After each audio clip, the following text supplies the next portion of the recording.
अस्सलामुअलैकुम, कैसे हैं आप सब? आई होप कि सब ठीक होंगे। अल्हम्दुलिल्लाह मैं भी बिल्कुल ठीक हूँ। सबसे पहले तो मैं उन सबको थैंक यू बोलना चाहूँगी जिन्होंने मेरे चैनल को सब्सक्राइब किया और मेरी वीडियो को लाइक किया। Thank you so much. और मैं उम्मीद करूँगी कि आप मेरी आने वाली वीडियोस को भी फुल देखेंगे। आज की वीडियो में मैं आपके साथ बहुत कुछ शेयर करने वाली हूँ, जिसमें कि मेरी मॉर्निंग रूटीन भी है और हम लोग पैकेजेस गए थे, कुछ शॉपिंग करके आए और वो मैं शॉपिंग हॉल भी आपके साथ शेयर करूँगी। और माशाल्लाह से मेरी बेटी आज 4 ईयर की हो गई है, तो उसकी छोटी सी सेलिब्रेशन हमने घर पे की थी। और मैं आपको बताती हूँ मैं किचन में क्या कर रही हूँ। तो मैं जी नाश्ता बना रही हूँ अपने घर वालों के लिए, ठीक है। और नाश्ते में कुछ स्पेशल नहीं है, मैं बस पराठे बना रही हूँ, साथ में अंडे फ्राई कर दूँगी, साथ में चाय बन रही है। तो हमारे घर में सभी शौक़ से खाते हैं और स्पेशली मेरे पराठे सबको बहुत पसंद है। ये मैं खुद से तारीफ़ नहीं कर रही, जिनने खाए हैं वो सब तारीफ़ करते हैं, इसलिए मैं बस आपको बता रही हूँ।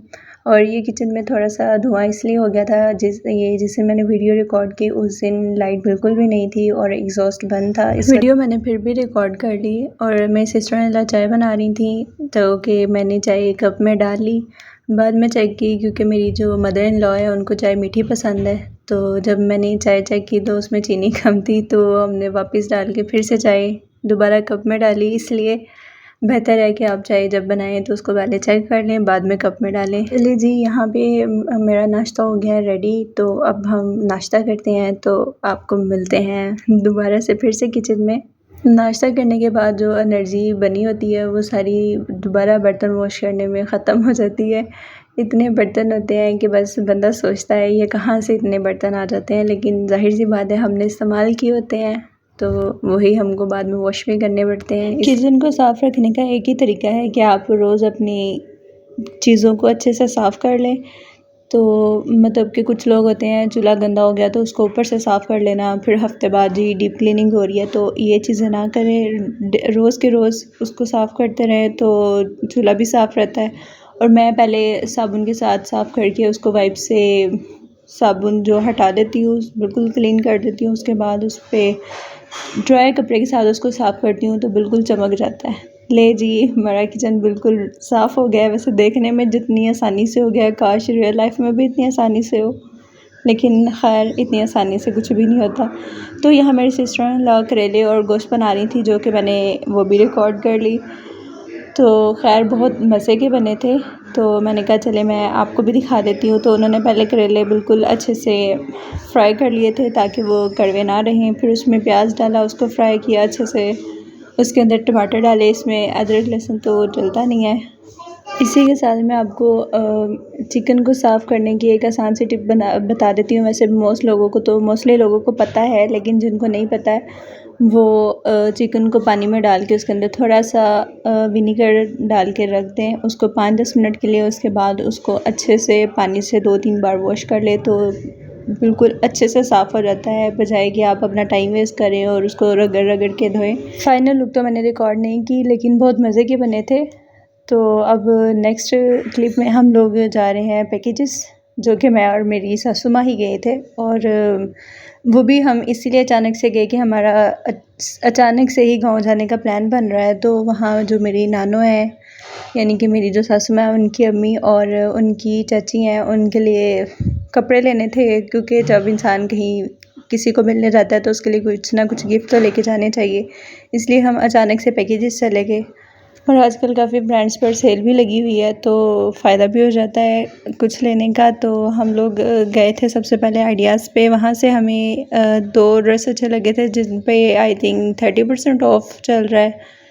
तो उसके बाद हम लोग सफ़ायर पे भी गए, लेकिन सफ़ायर पे कुछ ख़ास अच्छा नहीं है और अभी उनकी न्यू कलेक्शन आने वाली है, जिसकी वजह से तकरीबन आउटलेट उनकी खाली ही है।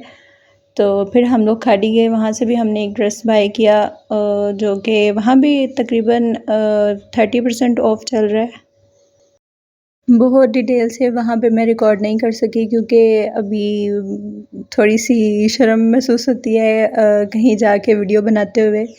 तो आहिस्ता आहिस्ता इस चीज़ की आदत हो जाएगी। शॉपिंग करने चले जाओ तो वहाँ टाइम का बिल्कुल आइडिया ही नहीं होता। बेशक आपने एक ड्रेस ही लेना हो, कोई 2-3 घंटे औरतें लगा ही देती हैं। और हमारे साथ भी ऐसा ही हुआ, हमने 3 ड्रेस टोटल बाय करने थे और हमने कोई 3 घंटे ही लगा दिए। उसके बाद फिर आज क्योंकि हुरम की बर्थडे भी थी तो उसके लिए फिर हमने सोचा कि हम एक फ़्रॉक ले लेते हैं ताकि उसको थोड़ा स्पेशल फ़ील हो।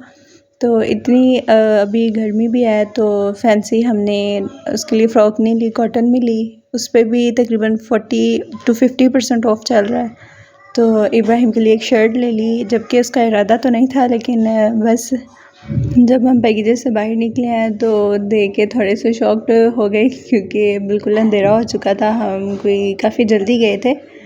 तो फिर घर पहुँचे, बच्चों को मैं घर छोड़ के गई थी अपनी नंद के पास। ये अब आपके साथ मैं अपनी शॉपिंग शेयर कर रही हूँ, जो कि ये हुरम के लिए फ़्रॉक ली थी, जो कि मुझे तो बहुत प्यारी लगी थी, कॉटन में है और इसके पिंटेस डली हुई हैं यहाँ पे, जो कि स्ट्रेचेबल है। लेकिन ये है कि बहुत गर्मी में मेरे ख्याल में इस तरह के ड्रेसेस पहनना मुश्किल हो जाता है क्योंकि इसके नीचे नेट में कैन है, डबल है। तो ये इब्राहिम के लिए एक शर्ट ले ली थी जो कि मुझे अच्छी लगी वहाँ पे।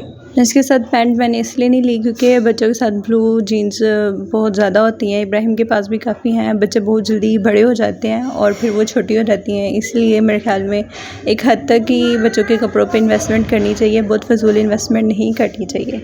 अच्छा, तो ये मैं ड्रेस आपको दिखा रही हूँ जो कि अपनी नानों के लिए लिया है और बहुत प्यारा कलर है, लाइट्स है और ये तकरीबन हमें 3000 में मिल गया था और इसके ऊपर आई थिंक 30% ऑफ था।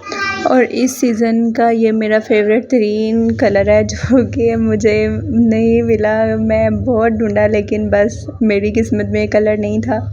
तो हर साल एक कलर ट्रेंड पे चलता है, तो इस बार जो ट्रेंडिंग कलर था वो मैं नहीं ले सकी। तो ये जो सेकंड में दिखा रही हूँ ये उनकी चची के लिए है और ये ड्रेस बहुत प्यारा है और मेरे ख्याल में तो ये लड़कियों के पहनने वाला ड्रेस है क्योंकि इसके साथ शिफॉन दुपट्टा है। हमने तो अभी इतना गौर नहीं किया कि इसके साथ शिफॉन दुपट्टा है, लेकिन फिर हम ले चुके थे तो फिर हमने उसको चेंज भी नहीं करवाया, तो अब वो मैनेज कर लेंगे। मैं एक और बात बता दूं, काफ़ी लोगों को तो पता होगी, जो न्यू सब्सक्राइबर होंगे जो मुझे नहीं जानते उनको बता दूं कि मेरी शादी मेरी खाला के घर हुई है, तो इसलिए जो उनकी अम्मी है वो मेरी नानो। और जो अब ड्रेस दिखा रही हूँ ये मेरी मदर इन लॉ का है और ये भी बहुत प्यारा ड्रेस है, हमने आइडिया से लिया है। इसके साथ ये ऑफ वाइट कॉम्बिनेशन के साथ दुपट्टा है जो कि बहुत अच्छा लग रहा है। 23 अगस्त को हुरम की बर्थडे होती है। माशाल्लाह इस साल मेरी बेटी 4 इयर्स की होगी और यकीन करें टाइम का बिल्कुल भी पता नहीं चलता, टाइम कितनी जल्दी गुजर जाता है। तो हमारा इरादा तो था कि हम सेलिब्रेशन कहीं बाहर जाके करें, लेकिन किसी रीज़न्स की वजह से हम लोग बाहर नहीं जा सके, तो हमने बस बच्चों की खुशी के लिए केक घर मंगवा लिया और घर में ही कट कर लिया। तो ये मेरी प्यारी सी बेटी, इसको देखिए माशाल्लाह ज़रूर बोल दीजिएगा और दुआ कीजिएगा कि अल्लाह इसके नसीब अच्छे करें, इसको हमेशा कामयाब करें और अल्लाह। तो यही मेरी वीडियो का मैं एंड करती हूँ, तो इंशाल्लाह मिलेंगे नेक्स्ट वीडियो में, तो स्टे ट्यून। अल्लाह हाफ़िज़।